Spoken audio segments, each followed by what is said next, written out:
Pop Culture Pastor.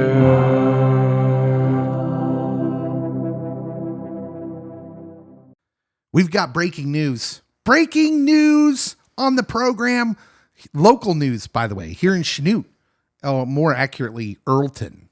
Yes, which is Earlton. This little unincorporated thing outside of Chanute. Yes. On Facebook just now, we saw someone asking if someone lost a herd of goats. If anyone is missing a herd of goats. So apparently people know who they belong to, and the goats roam all over the place. Oh, okay, good. Good news. I mean, wouldn't that be obvious? We live in a kind of an agricultural area. So this is not unheard of. Although hearing that there are goats out on the loose makes me think the post office is on red alert. Don't get near me, goats. All postal carriers remain in your vehicles. We don't know how vicious these goats are. Goats can bite. Can they really? Well, yeah. Yeah. Yeah, but their teeth are like old Well, denture it doesn't teeth. hurt. Right? They're like big and blunt. It doesn't hurt, but I don't think that matters. I would be more worried about them headbutting you. They'll do that too. Except they won't hit you in the head because they're not that tall. No. And so, like, deep thigh bruise. Man, those aren't fun. Have you ever had a deep thigh bruise? Sounds It's dangerous. not. You don't want to mess around with those. We used to, on a related note, in middle school, we used to do that to people, give people deep thigh bruises because we're middle school kids, and middle school kids are basically Mad Max denizens. Middle school boys. Yeah, well, right. And we called it dead legging. So you would just run at somebody and then at the last minute, kind of hop with your knee sticking out and drive it right into their thigh, the middle of their thigh. And then they would drop and sometimes they would cry. Boys are so dumb. Yeah, well, I boys. think what we're trying to say here is be careful out there. You may encounter goats today. And by we used to do that, I mean people used to do that to me. I'd get dead legged a We're lot. back to the leg thing. Or soup boned. Do you know what a soup bone is? Is that something to do with your collarbone? No, that's Okay. when someone takes their elbow and drives it like right into the middle of your upper back. And they yell soup bone really loud and you fall on the floor partially paralyzed for about 30 seconds. Yeah. Good times though. Middle school is great. I wish I could go back. Said no one ever. Oh.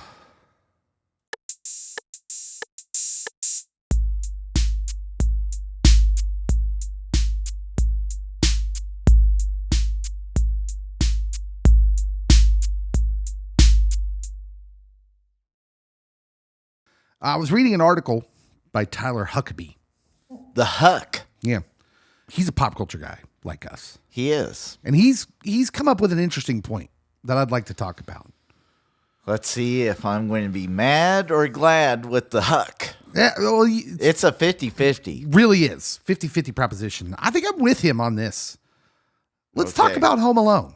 Home Alone. It's Christmas time. Home Alone's a Christmas movie, one of our beloved Christmas movies. It Maybe is. Cody's favorite Christmas movie. Yes. Kevin McAllister, played by Macaulay Culkin, is not the hero of the movie.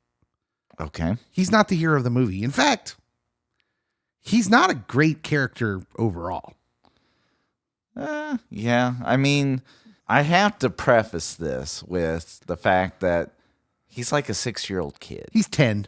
Oh, 10. Close. I mean, He's but 10 in the movie. you have kids, or if you have kids, you've worked with kids, you know that what he does during the dinner is not uncommon with a kid that's especially No. the Yeah. youngest child in a large family. I will not be dwelling very long on his childlike behavior. Okay. It's the other stuff. Okay. To understand where Tyler and myself are coming from here, we have to talk about when this movie comes out in 1990, which compared to now, it was a season of relative economic prosperity. Okay. People were doing pretty good back then, and we find the McAllisters, they're living large.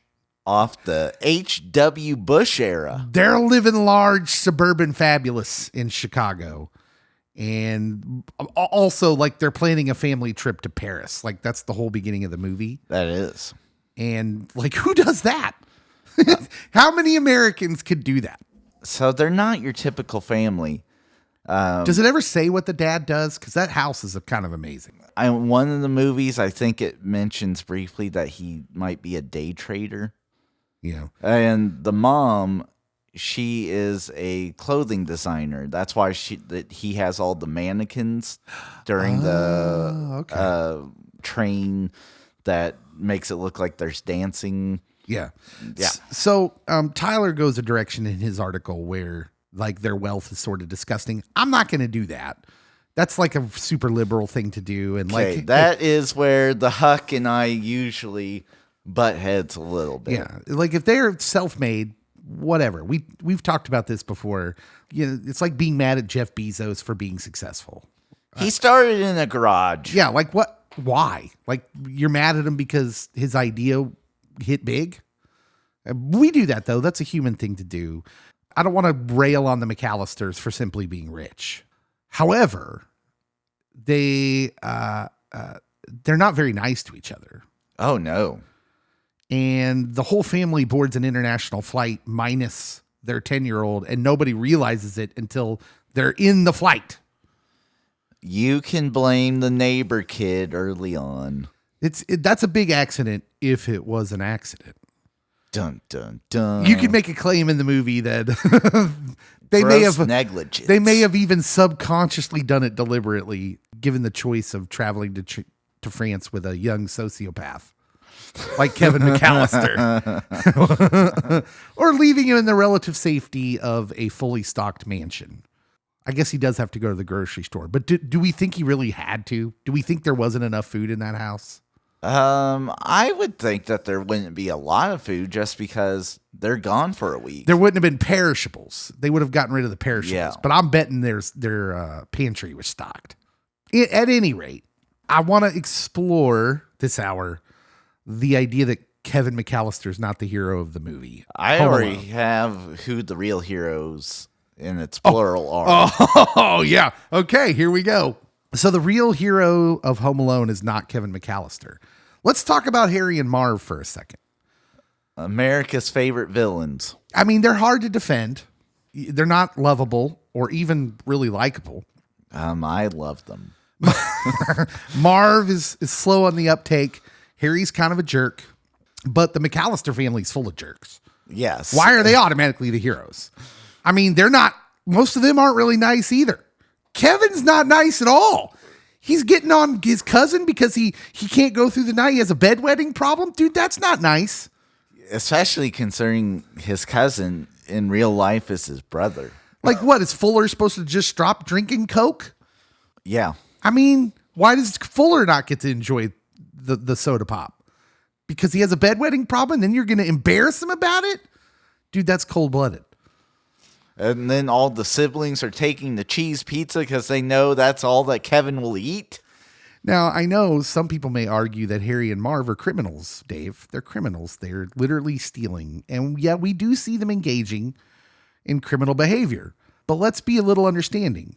It's clear from their character, Harry and Marv aren't coming from the same background as the McAllisters here. They are not.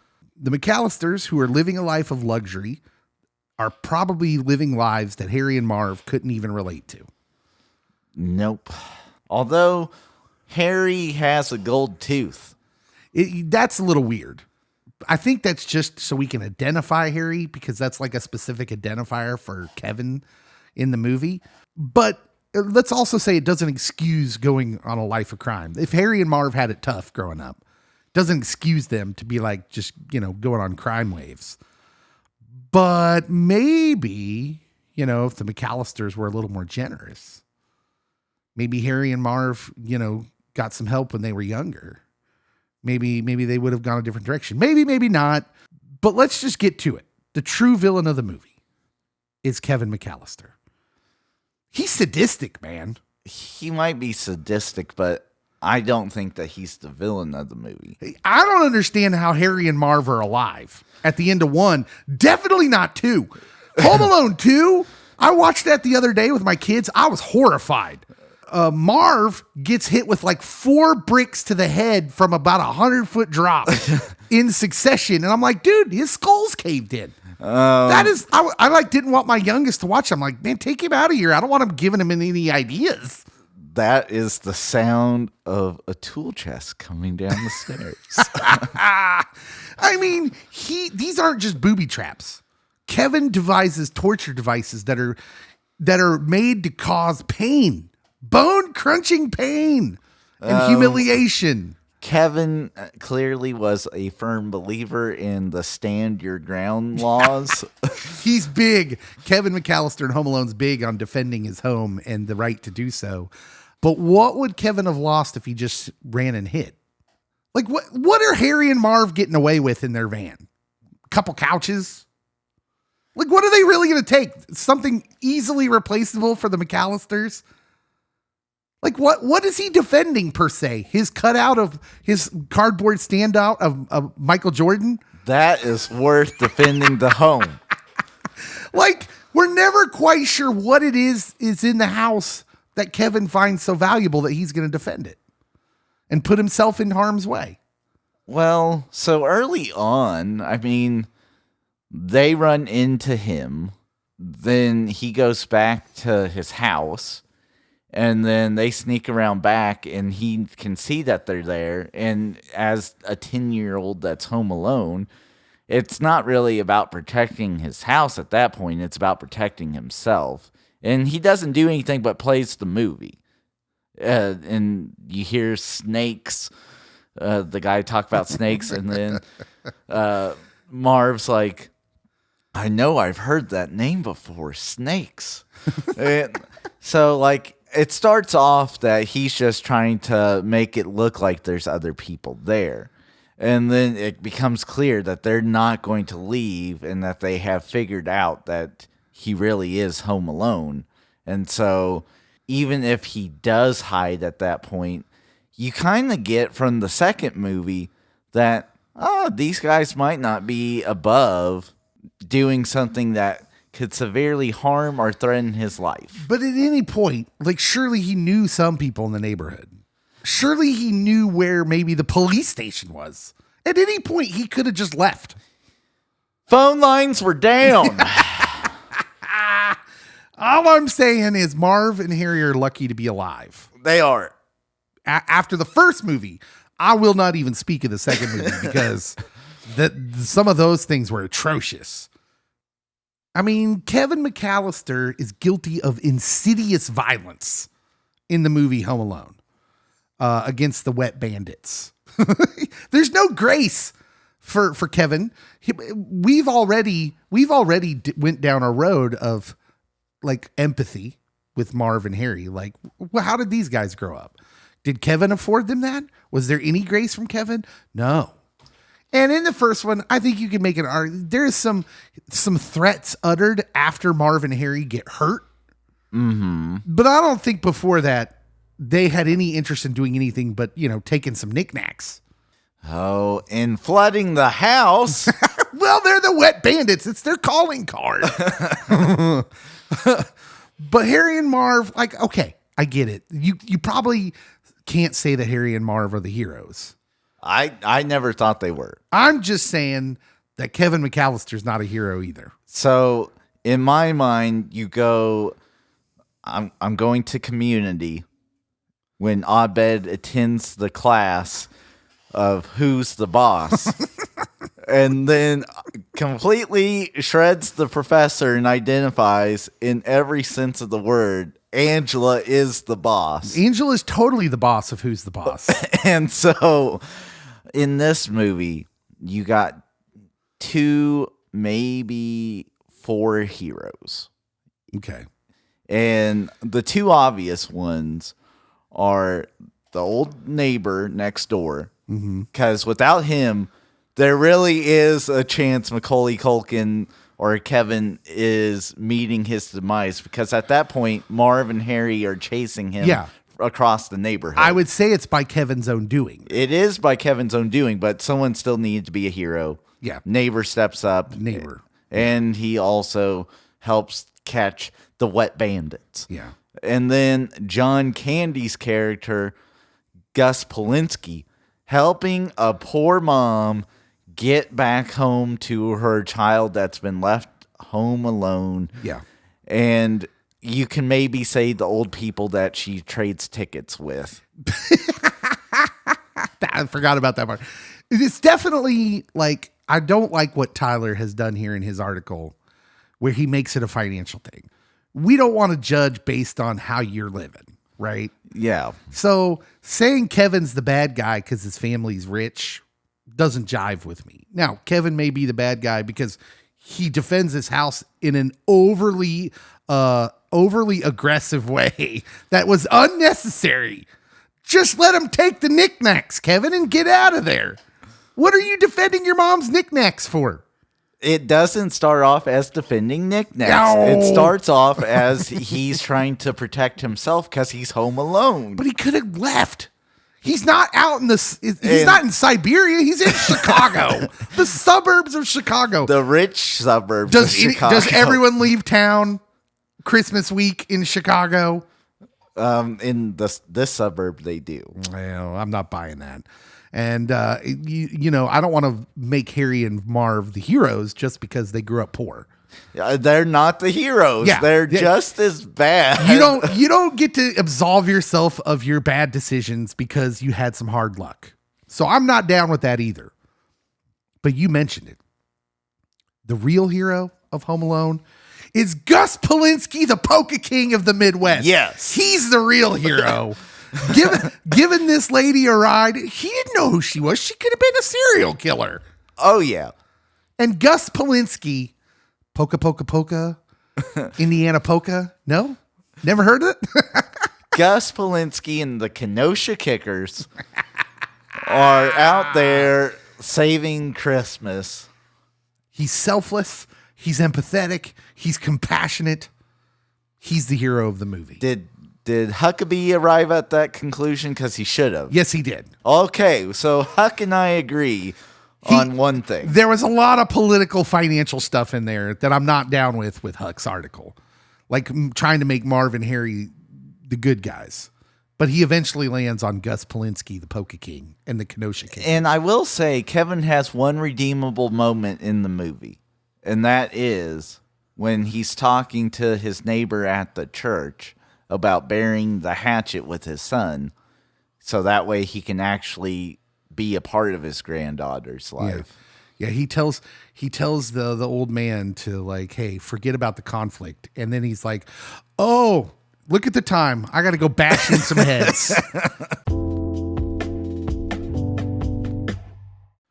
So Cody, because my generation has not grown up with the platforms that your generation and beyond have, specifically the internet and online platforms that spread your culture and your word out there, because Gen X, which is who I'm a part of, weren't the main, you know, we were already getting old by the time the internet, as far as culture goes. Culture's really driven by the youth.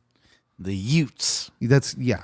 And so because of that, I find that Generation X is often ignored when it comes to culture. What we've delivered to the world through culture. Don't try to deny it, Cody. No, I was going to say, outside of WWE, I don't know what Generation X has delivered. You're welcome, by the way, for the wrestling. I don't know, maybe, Nirvana. It was us that, got McDonald's to get rid of the styrofoam burger containers. You're welcome. That was us. I miss Otherwise, McDonald's would still be having, McDLT's big styrofoam containers, keeping the hot side hot and the cool side cool. So this is why we can't have nice things. Oh, yeah, we can have a nice earth. Again, you're welcome. Apparently, styrofoam takes a long time to biodegrade. It happens. I remember that was a big deal in the 80s. We were talking a lot about styrofoam. Anyways, I digress. Let's move on to the other things that Generation X brought us, because we're often a demographic, Gen X, that's depicted as relaxed. We're kind of chill. Yeah. We're cynical. Yeah. We're music lovers. Yeah. Greatest music in the world was in the 80s and 90s. Maybe. Just saying. I'm just saying. These characteristics all kind of represent Gen X, and the dictionary has recognized some terminology that are strictly brought to you by Gen X. Okay. So dictionary.com put out a list of words that are Gen X words. So grunge and punk rock are rising to prominences when we're in our teens and 20s. We can so you can thank us for those trends. Nirvana. Nirvana's it was big, so millennials might try to claim Nirvana, but really you're still pretty young. I'm claiming Pearl Jam because they're still going. No, you can't do that. I already did it. Name it and claim it. You can't do. You always do this. You always do this. We did this. It's my generation. Anyways, we're not gonna. That's the Who. Come on, man. The Who. Those are old heads. Yeah, but they sang My Generation. Oh, okay. Yeah, you're right. I didn't get your joke. Boom. All right. When we come back, the words that you can thank Gen Xers for. You ready? You're not ready. I'm not ready. Okay, Cody. Here is the list. I'm hoping it's all Valley Girl speak. I cannot explain the Valley Girl stuff. There was a movie, so there was a book, then there was a movie, and then you have all that weird gag me with a spoon. I was a kid when that was happening, and so I can't fully explain that one to you. I don't really understand that, but you're right. I mean, it's specifically Gen X, but also kind of specifically California, and California is always a little weird. Yes. I mean, second only to Florida. And Austin, Texas is close third. Is it really? I've never been to Austin. Is it kind of weird? Well, they have shirts that say "Keep Austin Weird." Do they? They do. Oh, well, at least they're being authentic. They are. That's nice. So here are the list of words that you can thank Gen Xers for. So as we go along these words, just take notice. And when you come along and you cross paths with a Gen Xer today, say thank you. Gnarly. Thank you for words like chill pill. It's like, hey, man, this is when someone was a little excitable and you'd be like, bro, you need to take a chill pill. This is a time before we really did start prescribing pills to everyone we wanted to calm down. Yes. So, cause I probably have, 2 or 3 mental conditions that nowadays, if I grew up, they'd probably put me on pills. Potentially. So I'm sorry. It started off as a joke or just something cool to say, and then it turned into something in reality. So maybe that's our fault, but we would tell people that they were excitable. It's like, hey man, let's take a chill pill, bro. Come on now. Take a chill pill. And I think, we'd still be, I think we'd be in better shape now if we were still saying that instead of, doing it. I was going to say, I don't know many people that say it still. I hear it once in a while and I'm like, hey, how are you, buddy? Yeah, it's like an old friend. Someone says, I wish they would take a chill pill. And you're like, oh, look who's back. Back again. Tell your friends. Another word you said just a few seconds ago. Gnarly. Yeah. Oh, that's gnarly. And if you want, this is I'm going to define this as a Gen Xer. When someone goes, oh, gnarly, it's sometimes you see something maybe it's you can't take your eyes off of, like a train wreck or a fails video. It says, gnarly says, whoa, that was amazing. And also that person may be severely injured. Yeah.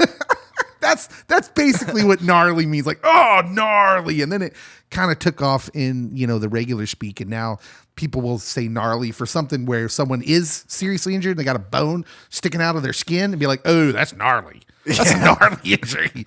Maybe I'm tired of looking at it now, but I can't stop. Cover it up before I throw up. There's definitely a negative connotation of gnarly. Yeah, there's a negative. And then there's people that use it just to mean cool. Oh, that was gnarly, dude. Is there really? Yeah. There's a group of people. I think that it's more millennials. Because if it's just cool, if it's just something cool and nobody's seriously injured, I think we said rad. Yeah. That was rad. So I think millennials got rid of the word rad and just combined it with gnarly. You guys ruin everything. You just ruin everything. Name it and claim it. Some more words that you can thank Gen Xers for. Headbangers. We used to do some headbanging back in the day. We are the generation of the hairband. Indeed. And then we grew up a little bit and really liked grunge. Nirvana, your aforementioned Pearl Jam. You're welcome. You're welcome. There's a few others. There's a lot of them there, but it was largely Gen X driven culture of Spotify has Hootie and the Blowfish listed as grunge. no. Where like No. their big hits. Their college okay. Hootie has their own sub category in my eyes, and that would be college bubblegum rock. Are you with me on that category? Okay. College bubblegum rock. And it's grunge? Come on. What? So maybe early Hootie is like grungy Southern rock. Like I don't know because Hootie, grungy southern bubblegum rock, maybe. I mean, hold my hand? yeah, Really? yeah. I don't know. Let her cry. I don't know. I only want to be with you. The Dolphins make me cry. Well, certainly did this weekend. Ayo. Oh, another word that we coined was yuppie.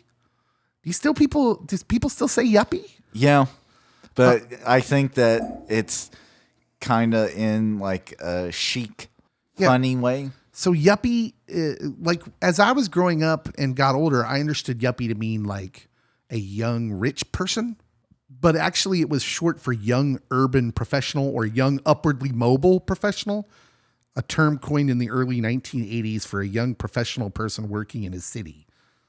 Yep. So yeah, I don't know why that one took off, but it did. Diss, you're welcome for that word. Diss, short for disrespect. So if I was going to intentionally say something to disrespect Cody, I'd be dissing him. Such as, Cody, you shouldn't wear your ball cap backwards like you are now because you're trying to make yourself look young and you just look immature. And I'd be like, oh, I dissed you. That was gnarly.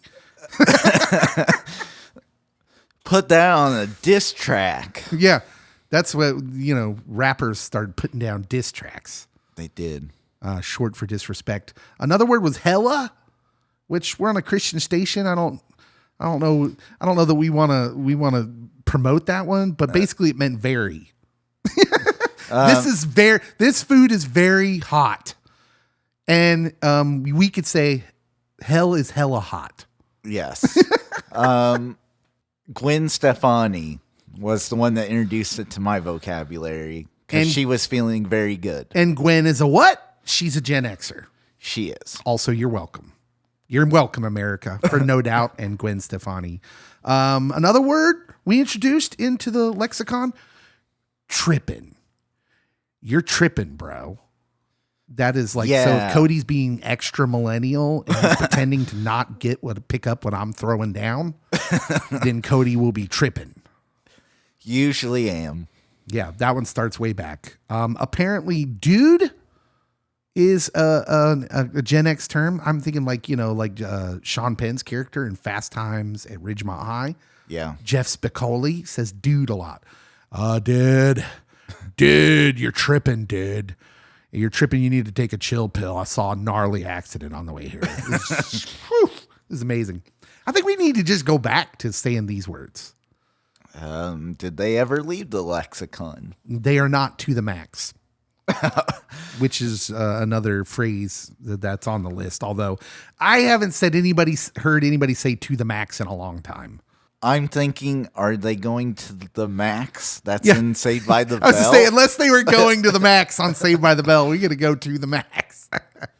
Anyways, you're welcome for all those words. Signed, Generation X.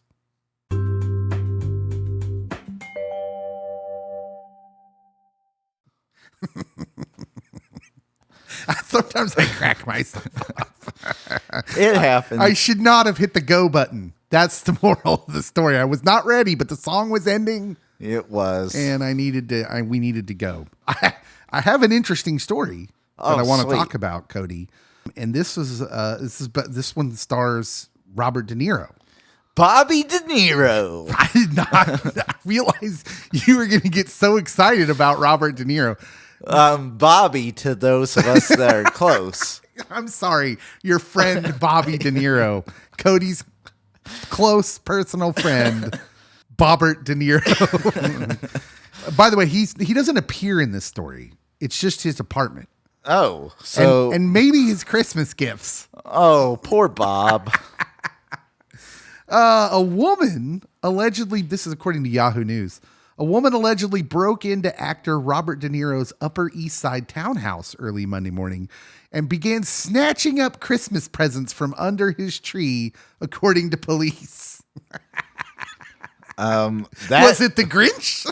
This is what we like to call the reverse Santa.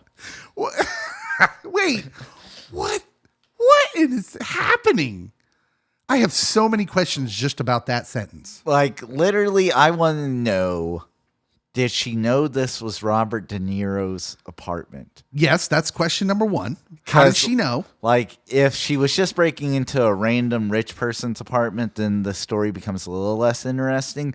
But if she's breaking in because she knows this is Bobby De Niro's apartment, it opens up a whole nother line of thought. Like the guy plays nothing but people with anger issues. Oh, yeah. I'd be afraid that there was a little, life imitating art in his work. Oh, yeah. So, did she know? That's question number one. Did she know this was his apartment? Did she not? If she knew this was his apartment, my second question is, why is Robert De Niro's apartment so easy to break into? We got to protect Robert De Niro. Does he not have an alarm system or something? He is a national treasure. Is he? He is. I mean, I like Robert De Niro, but we throw that national treasure line around a lot. He's a dude. He's a guy. He's an award winner. Okay. All right. He's a little too outspoken about his politics. I wish he'd just be Robert De Niro, actor. I don't need he's one of these celebrities that's gotten really outspoken over the last several years. And it's not like I don't mind that he has opinions. Oh, sure. Yeah. Everyone has opinions, and I'm not going to be negative about that. It's just he's one of these special ones that think we need to hear his opinion. I also think it goes back to that whole thing that he only plays mean guys, that he feels he's important. Okay. Because he feels like he's America's grumpy old stepdad. Right? Because he's always the grumpy old know-it-all guy. I can go for that.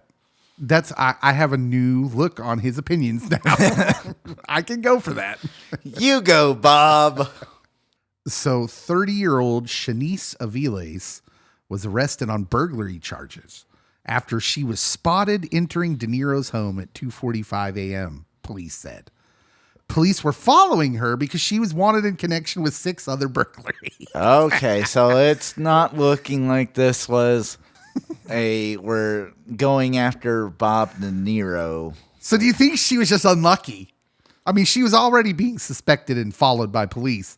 And then she just happens to walk into Robert De Niro's apartment, which again, man, what kind of security are we have, Bob? What is happening? You would think that his apartment building would, you'd have to sign in and, be escorted to rooms.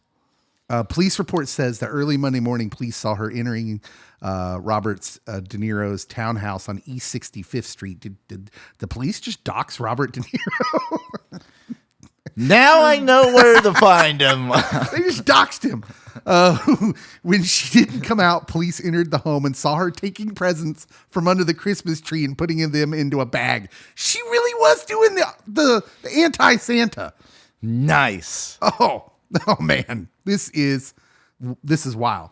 This is where it gets crazy. Excuse me. Hearing the commotion, De Niro came down the stairs. He was there. Bobby, what are you doing? And Robert De Niro come down the stairs and he said, You stealing from me? You stealing from me? I don't see anyone else here, so you must be stealing from me. This story is gold. This is amazing. They should make this into a movie. This sounds like the beginning of a movie, right? I need this. There was no interaction between the actor and the alleged thief, apparently. In the movie, there would be. But I have so many questions here because, number one, we already discussed, which is how'd she get in? How did she know whether it was his apartment? She apparently didn't. Question number two, how'd she get in so easy? Was she part of like the housekeeping staff? Is she a ninja? Is she an expert at picking locks? Like, and what kind of locks is Robert De Niro rolling with? And does he not have an alarm system? Apparently he didn't. It wasn't until the police came in and found her that he heard the commotion and came down. Third question. Christmas presents? Bobby. I would not have pegged Bobby for a Christmas guy. You don't know, Bobby. Bob De Niro, at 79 years of age, apparently had a tree and presents under them. Like some sort of middle-aged family man. Look at Bob De Niro being all Christmassy. This is going to damage his rep. No more mob movies for you. I just assumed Bob De Niro was living like Nick Cage in The Family Man at the beginning. Like lonely, no one around for Christmas, but didn't care anyways. But here's Bob De Niro living like, yeah, I want to know. I'm going to sleep through a robbery of my house. Who are the presents for? Were they fake? Were there presents in them? Or were they just wrapped up boxes? I don't think so. I think they were real presents. And now I'm just like, Bob. Look at Bob. Proud of you. Oh, man. Yeah, I am too. This is kind of interesting to me. Now I need to know more. Like, who are the presents for? What's his family like? What's Bob really like? What type of presents did he buy? What were they? Yeah. Were they grandchildren? And this lady was trying to steal like the new Hot Wheels set? Come on. Bob's trying to make the best Christmas. He's trying to save Christmas. I don't think she knew it was Bob De Niro's house. That's what we have surmised. Also, Bob De Niro, who's like the thing we talked about just a second ago, was that Bob De Niro, who plays all these rough and tumble parts where he's like a mobster or a tough guy. This dude had a Christmas tree, 79 years old. So he's probably got no family in the house anymore. But he had a Christmas tree with presents. And I'm like, we were just sitting here thinking, well, who are the presents for? And look at this guy, all loving Christmas and trying to act like a big tough guy. He's a softie. So we've decided that Robert De Niro is probably a big teddy bear. But I wanted to point out another part of this article because another part jumped out to me. Police sources were describing their following her, the perp. They were following her because police sources described her as a recidivist. A what? Like at this point, I had to look up this word. This is Yahoo News, but apparently this is what police called her. Police sources described her as a recidivist. Are you ready for this? I am. First of all, I don't even know how to spell it to begin to look up. Police sources. Is this a word police are using? All the time. I know some police officers. I've never heard this word. Never. Oh, I need to know what this crime is, so then maybe I can say this is why I haven't heard it. A recidivist is a convicted criminal who re-offends, especially repeatedly. Oh, recidivist. We have recidivist out the wazoo here. Oh, no. I don't know why I haven't heard this. We took a shot at the hometown. We couldn't help ourselves. Yes, a recidivist is a convicted criminal who reoffends repeatedly. Oh, come on, recidivist. I mean, I kind of want to be like, all right, police spokesman. We couldn't just call him a repeat offender. We had to break out recidivist. I actually had to look this up to understand what you were saying. They are expanding the lexicon with those fun words. Anyways, that's your new word for the day. Recidivist.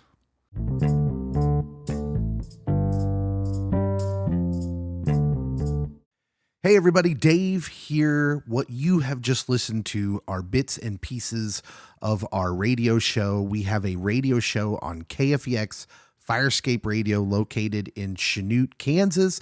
You can hear that show from noon to 4 every weekday. So if you want to tune into that, you can go to www.kfex931.com, or you can search KFEX in your app store on your smartphone and find their totally free app there. If you're a fan of Christian music, you might like to listen to our live show when you're at work, or if you're a stay-at-home mom and you like music in the house, you may love to listen to that during the day. So give it a try.